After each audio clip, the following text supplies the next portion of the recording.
EV के साथ बदलते भारत की शान।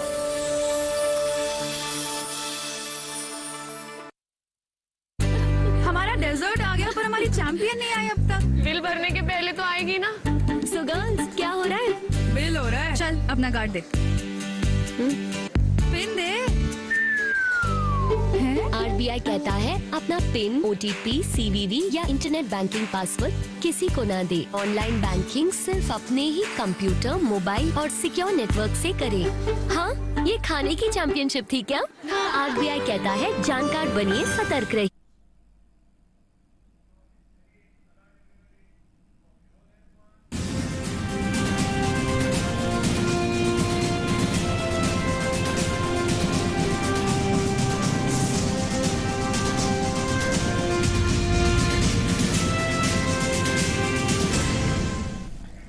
नमस्कार, किसान समाचार में आप सभी का स्वागत है। सबसे पहले मुख्य समाचार। केंद्रीय मंत्रिमंडल ने रबी सीजन के लिए फॉस्फेट और पोटाश युक्त उर्वरकों के लिए पोषक तत्व आधारित सब्सिडी दरों को दी मंजूरी। अगले 6 माह तक फर्टिलाइजर की कीमतों में नहीं होगी बढ़ोतरी। 2025 तक भारत फर्टिलाइजर के मामले में हो जाएगा आत्मनिर्भर। कैबिनेट ने एथनॉल के मूल्य में की वृद्धि।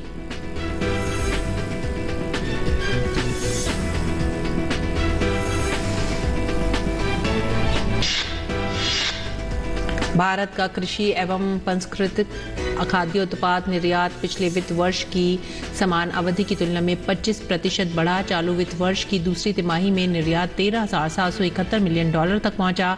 फलों, सब्जियों, अनाजों तथा पशुधन उत्पादों की निर्यात में दिखी गई तेजी।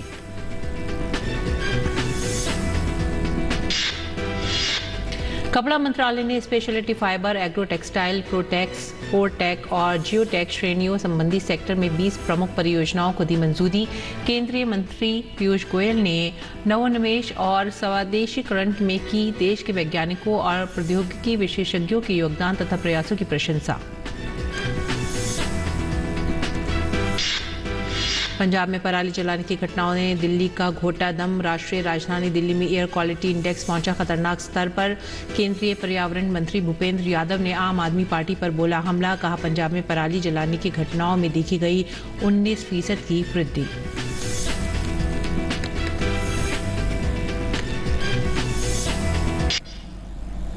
खबरें विस्तार से। प्रधानमंत्री नरेंद्र मोदी की अध्यक्षता में केंद्रीय मंत्रिमंडल ने रबी सीजन 2022-23 के दौरान नाइट्रोजन, फास्फोरस, पोटाश, सल्फर जैसी विभिन्न पोषक तत्वों से युक्त फॉस्फेट और पोटाश उर्वरकों के लिए पोषक तत्व आधारित सब्सिडी की प्रति किलोग्राम दरों से संबंधित उर्वरक विभाग के प्रस्ताव को मंजूरी दे दी है। एनबीएस रबी 2022 के लिए मंत्रिमंडल द्वारा अनुमोदित सब्सिडी का परिव्यय 51,875 करोड़ रुपए होगा, जिसमें माल ढुलाई सब्सिडी के माध्यम से स्वदेशी उर्वरक का समर्थन शामिल है। इससे रबी 2022-23 के दौरान सभी फॉस्फेट और पोटाश उर्वरक रियायती कीमतों पर किसानों को आसानी से उपलब्ध होंगे और इससे कृषि क्षेत्र को सहायता मिलेगी। उर्वरकों और कच्चे माल की अंतर्राष्ट्रीय कीमतों में अस्थिरता के कारण हुई मूल्य वृद्धि को मुख्य रूप से केंद्र सरकार द्वारा वहन किया गया है। फर्टिलाइजर की निर्बाध आपूर्ति सुनिश्चित करने के लिए केंद्र सरकार ने ओमान, जॉर्डन, सऊदी अरब, मिस्र और रूस के साथ दीर्घकालिक समझौते किया है। गौरतलब है कि सरकार उर्वरक निर्माताओं, आयातकों के माध्यम से किसानों को रियायती मूल्य पर फॉस्फेट और पोटाश उर्वरकों के लिए यूरिया और 25 ग्रेड उर्वरक उपलब्ध करा रही है। फॉस्फेट और पोटाश उर्वरकों पर सब्सिडी एनबीएस योजना द्वारा 1 अप्रैल 2010 से शासित की जा रही है। अपने किसान हितैषी दृष्टिकोण के अनुरूप सरकार किसानों को सस्ती कीमतों पर फॉस्फेट और पोटाश उर्वरकों की उपलब्धता सुनिश्चित करने के लिए प्रतिबद्ध है। उर्वरकों और कच्चे माल यानी यूरिया, डीएपी, एमओपी और सल्फर की अंतर्राष्ट्रीय कीमतों में भारी वृद्धि को देखते हुए सरकार ने डीएपी सहित फॉस्फेट और पोटाश उर्वरकों पर सब्सिडी बढ़ाकर ऊंची कीमतों को वहन करने का निर्णय लिया है। उर्वरक कंपनियों का स्वीकृत दरों के अनुसार सब्सिडी जारी की जाएगी ताकि वे किसानों को सस्ती कीमतों पर उर्वरक उपलब्ध करा सकें। प्रधानमंत्री की अध्यक्षता में हुई आर्थिक मामलों की कैबिनेट समिति ने एथनॉल की विभिन्न कीमतों में बढ़ोतरी का फैसला लिया है। पर्यावरण के प्रति अपनी प्रतिबद्धताओं के तहत भारत ने पेट्रोल में बायो ईंधन की ब्लेंडिंग की योजना शुरू की है, जिससे किसानों की आमदनी भी बढ़ सके और पेट्रोल की खपत में कमी लाई जा सके। पेट्रोलियम और प्राकृतिक गैस मंत्री हरदीप सिंह पुरी ने कहा है कि सरकार ने पेट्रोल में 20% सम्मिश्रण का जो लक्ष्य 2030 के लिए तय किया था, उसे कम करके अब 2024-25 कर दिया गया है। उन्होंने कहा कि सरकार एथेनॉल के उत्पादन पर विशेष ध्यान दे रही है ताकि भविष्य की जरूरतों को पूरा किया जा सके। कृषि एवं पंजीकृत खाद्य उत्पादों के निर्यात में पिछले वित्त वर्ष की समान अवधि की तुलना में चालू वित्त वर्ष के 6 महीनों के दौरान 25% की बढ़ोतरी दर्ज की गई है। वाणिज्य के आसूचना तथा सांख्यिकी महानिदेशालय द्वारा जारी अंतिम आंकड़ों के अनुसार अप्रैल सितंबर 2022 के दौरान कृषि एवं प्रसंस्कृत खाद्य उत्पादों के समग्र निर्यात ने 25% की वृद्धि दर्ज कराई है। कृषि एवं प्रसंस्कृत खाद्य निर्यात विकास प्राधिकरण का समग्र उत्पाद निर्यात 11,056 मिलियन डॉलर की तुलना में बढ़कर 13,771 मिलियन डॉलर तक पहुंच गया है। प्रसंस्कृत फलों और सब्जियों के निर्यात ने 42.42% की उल्लेखनीय वृद्धि दर्ज कराई है, जबकि ताजे फलों ने पिछले वर्ष की समान अवधि के मुकाबले 4% की बढ़ोतरी दर्ज करी। इसके अतिरिक्त अनाज तथा विविध प्रसंस्कृत मंदों जैसे प्रसंस्कृत खाद्य उत्पादों ने पिछले वर्ष की समान अवधि की तुलना में 29.36% की वृद्धि दर्ज कराई है। अप्रैल सितंबर 2021 के दौरान 301 मिलियन डॉलर के बराबर के ताजे फलों का निर्यात किया गया है, जो चालू वित्त वर्ष की समान अवधि के दौरान बढ़कर 313 मिलियन डॉलर तक पहुंच गया। प्रसंस्कृत फलों और सब्जियों का निर्यात चालू वित्त वर्ष के 6 महीनों के दौरान तेजी से बढ़कर 1,024 मिलियन डॉलर तक पहुंच गया, जबकि पिछले वर्ष की समान अवधि के दौरान ये 719 मिलियन डॉलर रहा था। दलहन के निर्यात में पिछले वित्त वर्ष के इन्हीं महीनों की तुलना में चालू वित्त वर्ष की दूसरी तिमाही के दौरान 144% की बढ़ोतरी देखी गई, जबकि मसूर दाल का निर्यात अप्रैल सितंबर 2021-22 के 135 मिलियन डॉलर की तुलना में अप्रैल सितंबर 2022-23 के दौरान 330 मिलियन डॉलर तक पहुंच गया। वित्त वर्ष 2022-23 के 6 महीनों के दौरान बासमती चावल के निर्यात में 37.36% की बढ़ोतरी दर्ज की गई, जो अप्रैल सितंबर 2021-22 के 1660 मिलियन डॉलर की तुलना में अप्रैल सितंबर 2022-23 के दौरान 2280 मिलियन डॉलर तक पहुंच गया। गैर बासमती चावल के निर्यात में चालू वित्त वर्ष की दूसरी तिमाही के दौरान 8% की बढ़ोतरी रही, जिसके बाद निर्यात चालू वित्त वर्ष में 6 महीनों में 3,207 मिलियन डॉलर रहा, जबकि पिछले वित्त वर्ष की समान अवधि के दौरान ये 2,969 मिलियन डॉलर रहा था। मांस, डेयरी तथा पोल्ट्री उत्पादों का निर्यात 10.29% रहा और अन्य अनाजों के निर्यात में चालू वित्त वर्ष के 6 महीनों के दौरान 12.29% की वृद्धि दर्ज की गई। केवल पोल्ट्री उत्पादों ने ही 83% की वृद्धि दर्ज कराई, जिसका निर्यात चालू वित्त वर्ष की पहली 6 माही के भीतर 57 मिलियन डॉलर तक पहुंच गया, जबकि पिछले वित्त के 6 महीनों के दौरान ये महज 31 मिलियन डॉलर रहा था। इसी प्रकार डेयरी उत्पादों ने 58% की बढ़ोतरी दर्ज कराई, जिसका निर्यात चालू वित्त की दूसरी 6 माही में 342 मिलियन डॉलर रहा, जबकि पिछले वित्त वर्ष की दूसरी 6 माही में ये 216 मिलियन डॉलर रहा था। गेहूं के निर्यात ने चालू वित्त वर्ष की दूसरी 6 माही में 136% की वृद्धि दर्ज कराई। गेहूं का निर्यात अप्रैल सितंबर 2022-23 में बढ़कर 1,487 मिलियन डॉलर हो गया, जबकि पिछले वित्त वर्ष की दूसरी 6 माही में ये 630 मिलियन डॉलर रहा था। और आइए अब नजर डालेंगे अगली खबर की तरफ। कपड़ा मंत्रालय ने agro textile, speciality fibre, smart textile, active wear textile, रणनीतिक एप्लीकेशन क्षेत्र, रक्षात्मक परिधान और खेल परिधान की लगभग 74 करोड़ रुपए की 20 रणनीतिक अनुसंधान परियोजनाओं को मंजूरी दे दी है। ये मंजूरी वाणिज्य और उद्योग, उपभोक्ता कार्य, खाद्य और सार्वजनिक वितरण तथा कपड़ा मंत्री पीयूष गोयल की अध्यक्षता में 1 नवंबर 2022 को दी गई। ये सभी रणनीतिक अनुसंधान परियोजनाएं प्रमुख कार्यक्रम राष्ट्रीय तकनीकी वस्त्र मिशन के दायरे में आती हैं। इनमें 20 अनुसंधान परियोजनाएं, 5 स्पेशलिटी फाइबर परियोजनाएं, 6 एग्री टेक्सटाइल परियोजनाएं, स्मार्ट टेक्सटाइल से 2, रक्षात्मक परिधान से 2, जियो टेक्सटाइल से 2, एक्टिव वेयर से 1, रणनीतिक एप्लीकेशन क्षेत्र से 1 और खेल परिधान से 1 परियोजना योजना शामिल है। पीयूष गोयल ने विभिन्न मंत्रालयों के अधिकारियों के साथ होने वाली बैठक में तकनीकी टेक्सटाइल से जुड़ी जानकारी दी। अग्रणी भारतीय संस्थान जैसे IIT, सरकारी संगठन, अनुसंधान संगठन, जाने माने उद्योगपति और अन्य लोगों ने सत्र में हिस्सा लिया। इसी सत्र में भारतीय अर्थव्यवस्था के विकास के लिए जरूरी परियोजनाओं को स्वीकृति प्रदान की गई। इसी तरह आत्मनिर्भर भारत और खासतौर से जियोटेक, औद्योगिक और रक्षात्मक, कृषि तथा अवसंरचना विकास की दिशा में पहलकदमी भी की गई।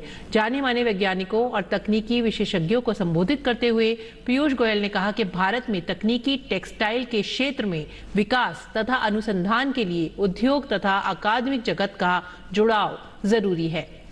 एकेडमिशियनों और वैज्ञानिकों और शोधकर्ताओं के साथ साझा समझ विकसित करना समय की जरूरत है। केंद्र ने गोदामों को पंजीकरण बढ़ाने और WDRA के साथ पंजीकरण के लाभों को बढ़ावा देने के लिए कई कदम उठाए हैं। इसी संदर्भ में खाद्य और सार्वजनिक वितरण विभाग DFPD के सचिव सुधांशु पांडे ने ENWRN effective tool for promoting place financing पर एक सेमिनार को संबोधित करते हुए कहा कि माल गोदाम और इलेक्ट्रॉनिक नेगोशिएबल वेयरहाउस रिसीट विशेष रूप से ग्रामीण भारत के बदलावों में महत्वपूर्ण भूमिका निभाने जा रहा है। सुधांशु पांडे ने बताया कि कृषि के मशीनीकरण, भंडारण के विनियमन, अर्थव्यवस्था के अनौपचारिक क्षेत्रों के संगठित होने, वित्त पोषण में वृद्धि, ग्रामीण अर्थव्यवस्था में ऋण प्रवाह की पहुंच और सहकारी संस्थाओं की क्षमताओं का इस्तेमाल, जिससे बेहतर शासन और जवाबदेही आएगी, आदि के जरिए अगले 25 सालों में भारत में वास्तविक विकास गांवों के जरिए होगा। उन्होंने कहा कि सुरक्षित भंडारण, खाद्य सुरक्षा, वित्त पोषण और निर्यात के लिए माल गोदामों की आवश्यकता बनी रहेगी। WDRA सार्वजनिक नीति की एक पहल थी, जहां तकनीक के फायदों को किसानों के लिए फायदों में स्थानांतरित किया गया था, जिसका उद्देश्य ENWR को व्यापार का एक प्रमुख उपकरण बनाने, गांवों में नकदी की स्थिति सुधारने, किसानों की आय बढ़ाने और फसलों की कटाई के बाद के नुकसान को कम करना था। WDRA के साथ पंजीकृत गोदामों की संख्या में वृद्धि हुई और बैंकों और किसानों के साथ इसकी पहुंच में तेजी से सुधार हुआ।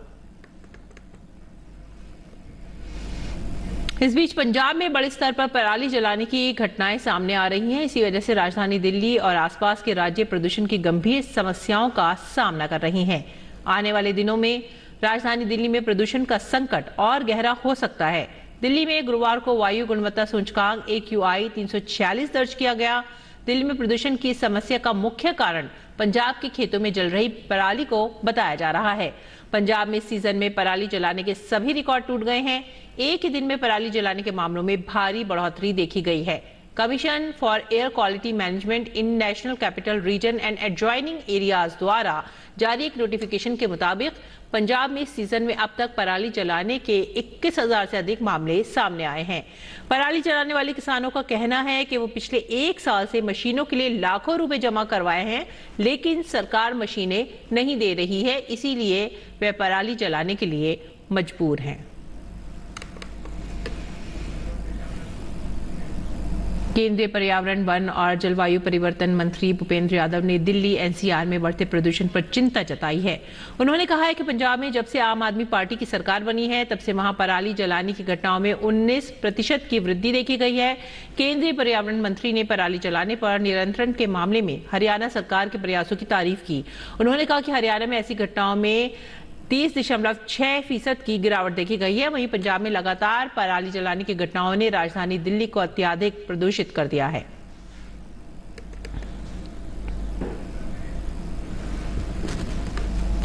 और केंद्र सरकार द्वारा चलाई गई one nation one ration card योजना के अंतर्गत लाभार्थियों को अच्छा लाभ हो रहा है। ये योजना उन मजदूरों और गरीब वर्ग के लोगों के लिए वरदान साबित हो रही है जो काम की तलाश में अपने मूल स्थान से कहीं और जाकर बसते हैं। One nation one ration card योजना के अंतर्गत हितग्राही देश भर में किसी भी शासकीय उचित मूल्य की दुकान से राशन कार्ड के माध्यम से राशन ले सकते हैं। मध्य प्रदेश का कांची जिला खंडवा में इस योजना का लाभ कई लाभार्थी ले रहे हैं। पेश है जमीनी हकीकत से जुड़ी ये खास रिपोर्ट।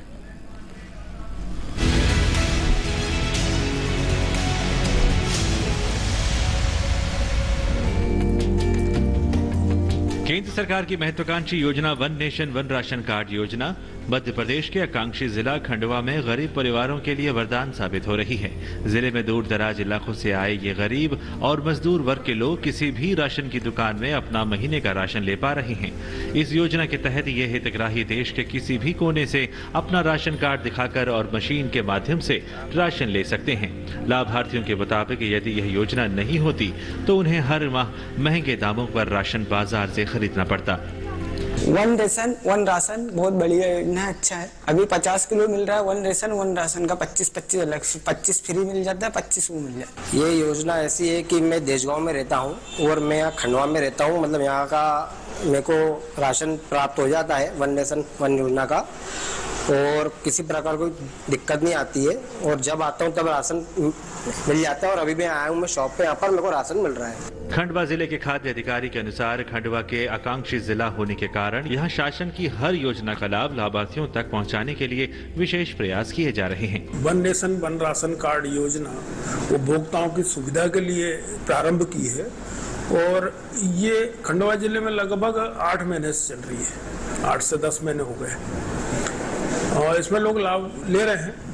जैसे कोई मजदूरी करने गया, खंडवा का आदमी खालवा गया, हरसूद गया, इंदौर गया, भोपाल गया, गुजरात गया, महाराष्ट्र गया, तो वो वहाँ अपना अंगूठा लगा के राशन ले सकता है। One nation one ration card के लाभार्थियों के मुताबिक उनका राशन कार्ड समग्र आईडी, आधार और मोबाइल लिंक के आधार पर इस योजना से जुड़ गए हैं और अब वह देश के किसी भी कोने में निवास करते हुए इस योजना के माध्यम से अनाज ले सकते हैं।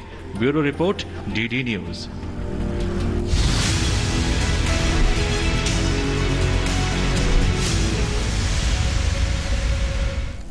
और आइए बात करते हैं मंडी खबर की। कैसा रहा मंडी में अनाज का भाव, आइए जानते हैं।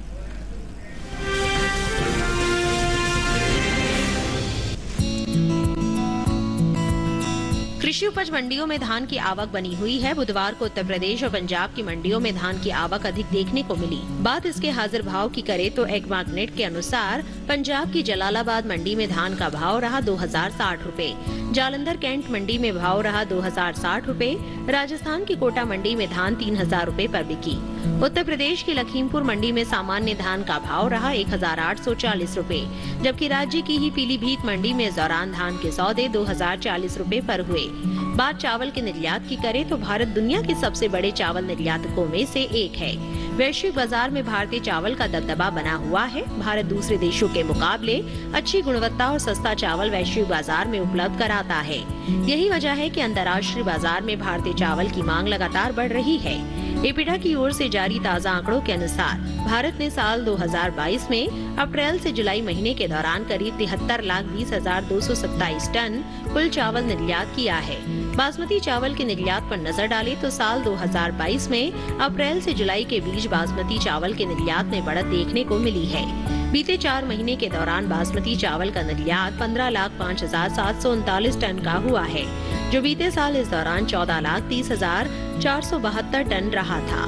वहीं बात गैर बासमती चावल के निर्यात की करें तो साल 2022 में अप्रैल से जुलाई महीने के दौरान देश से होने वाला गैर बासमती चावल का निर्यात बीते साल के मुकाबले बढ़ा है। एपिडा के मुताबिक गैर बासमती चावल के निर्यात में 5,28,958 टन की बढ़ोतरी देखने को मिली है। साल 2022 में बीते 4 महीने के दौरान देश से गैर बासमती चावल का निर्यात 58,14,488 टन का हुआ है, जबकि बीते साल इस दौरान निर्यात महज 52,85,530 टन का हुआ था। भारत चावल का निर्यात अफ्रीका और एशियाई देशों के अलावा दूसरे कई देशों में करता है।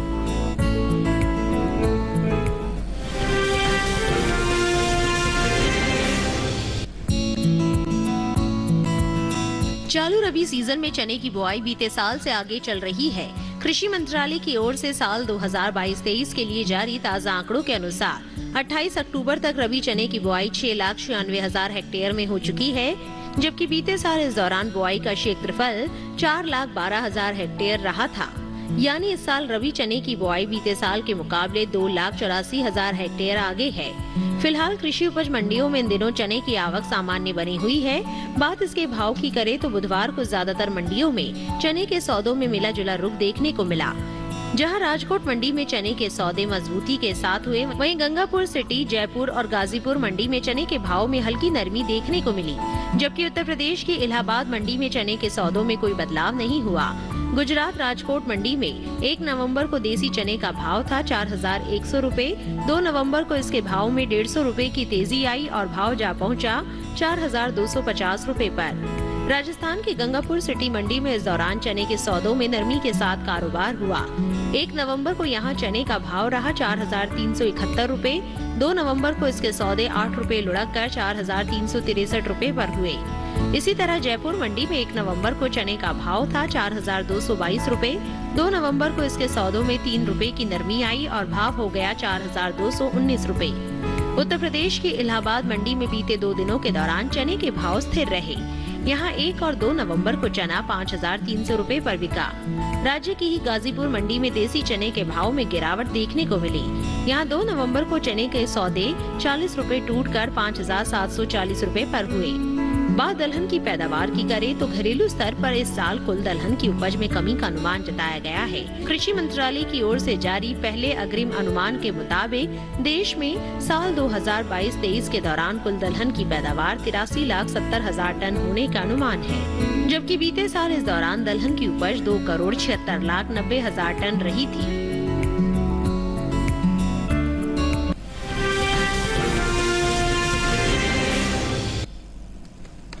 और अब बात मौसमी खेती की। किसान कैसे रखें अपनी खेती का ख्याल, आइए जानते हैं।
धनिये की खेती के लिए दोमट मिट्टी सबसे अच्छी मानी जाती है।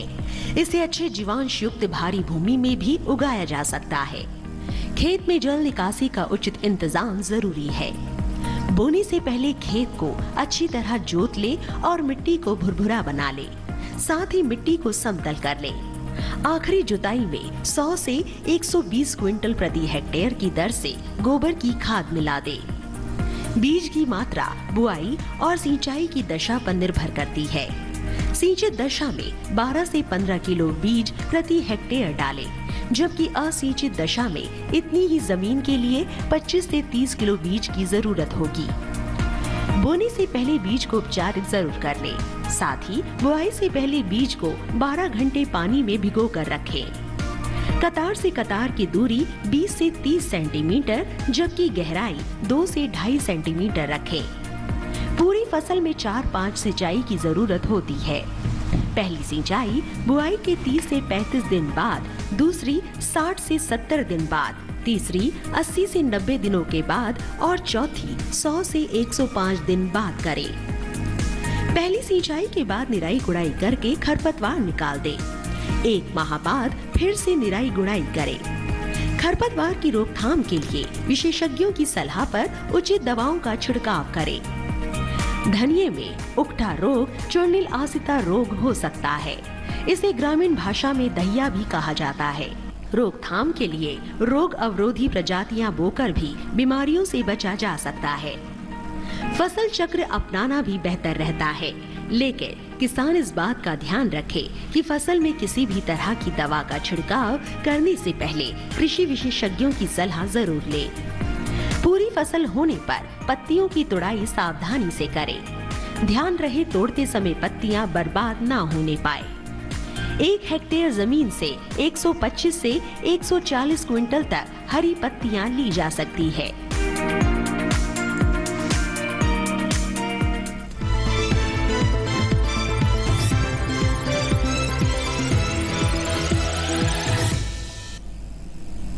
और अब कुछ और खबरें खास खबर में।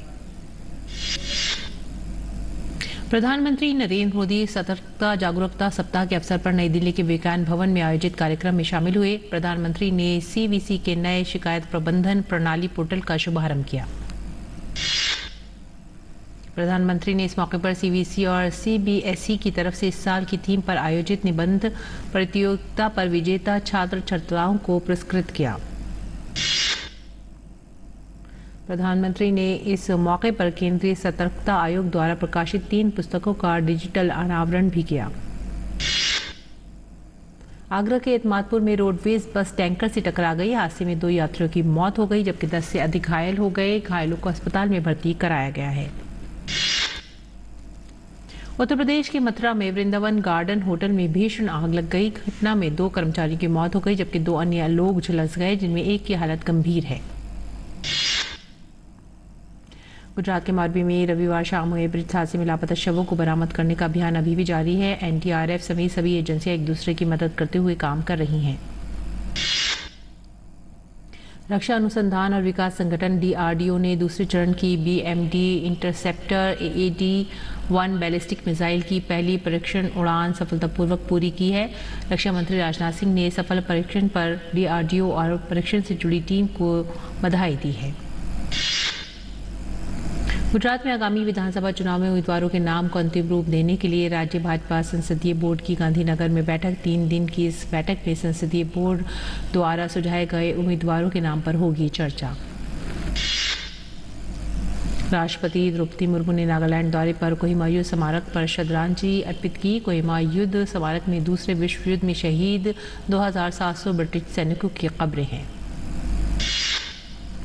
उत्तर प्रदेश के मुख्यमंत्री योगी आदित्यनाथ लखनऊ में श्री रामचरण पादुका के पूजन कार्यक्रम में शामिल हुए। योगी आदित्यनाथ ने भगवान श्री राम की पूजा अर्चना की।